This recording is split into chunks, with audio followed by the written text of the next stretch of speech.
লাব্বাইক আল্লাহুম্মা লাব্বাইক ধ্বনিতে মুখরিত এখন আরাফাতের ময়দান। আরাফাতের ময়দানের তাঁবু, পাহাড়, গাছের ছায়াসহ পুরো ময়দান জুড়ে অবস্থান নিয়েছেন হাজিরা। মহান আল্লাহর সন্তুষ্টি ও গুনাহ মাফের ফরিয়াদ তাদের।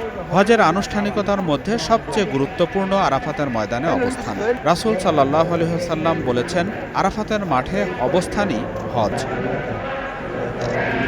আরাফাতের ময়দানে অবস্থান ও এই দিনের গুরুত্ব নিয়ে বহু হাদিস রয়েছে। হযরত আবু কাতাদা রাদিয়াল্লাহু তাআলা আনহু থেকে বর্ণিত, রাসূল সাল্লাল্লাহু আলাইহি সাল্লামকে আরাফা দিবসের রোজা সম্পর্কে জিজ্ঞেস করা হলে তিনি বলেন, আরাফার দিনের রোজা আমি মনে করি বিগত ১ বছর ও আগত ১ বছরের গুনাহের কাফফারা হিসেবে গ্রহণ করা হয়ে থাকে।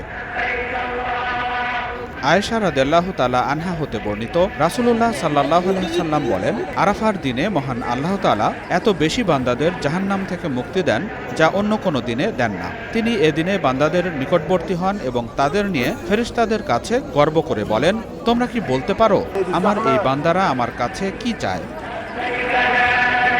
আবু হুরায়রা রাদিয়াল্লাহু তাআলা আনহু থেকে বর্ণিত, রাসূল সাল্লাল্লাহু আলাইহি ওয়াসাল্লাম বলেছেন, যখন আরাফার দিন হয় তখন আল্লাহ দুনিয়ার আসমানে নেমে আসেন। অতঃপর তিনি আরাফায় অবস্থানকারীদের নিয়ে ফেরেশতাদের কাছে গর্ব করে বলেন, আমার এসব বান্দাদের দিকে চেয়ে দেখো, তারা এলোমেলো চুল ও ধুলায় ধূসরিত হয়ে আমার কাছে এসেছে।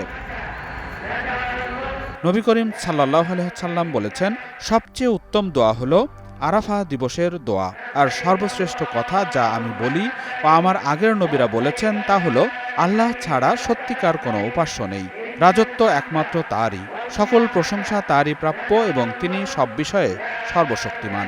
আল্লাহ তাআলা এই আরাফার মাঠে আমাদেরকে উপস্থিত করেছেন। আমরা আল্লাহর কাছে প্রার্থনা করি, আল্লাহ সমস্ত উম্মাতুল মুমিনিন, সমস্ত মুসলমান নর এবং নারী যারা হাজির হয়েছেন, আল্লাহ তাআলা যেন আমাদের সকলকে মাফ করে দেন। আরাফাতের ময়দানে বড় আশা যে আমি তো নিষ্পাপ হয়ে একটা শিশুর মতন বাড়িতে যাইতে পারি। প্রত্যেকটা মুসলিম উম্মার আজকের এই দিনের উপলক্ষে জানে সবাইকে মাফ করে দেয় আল্লাহ তাআলা।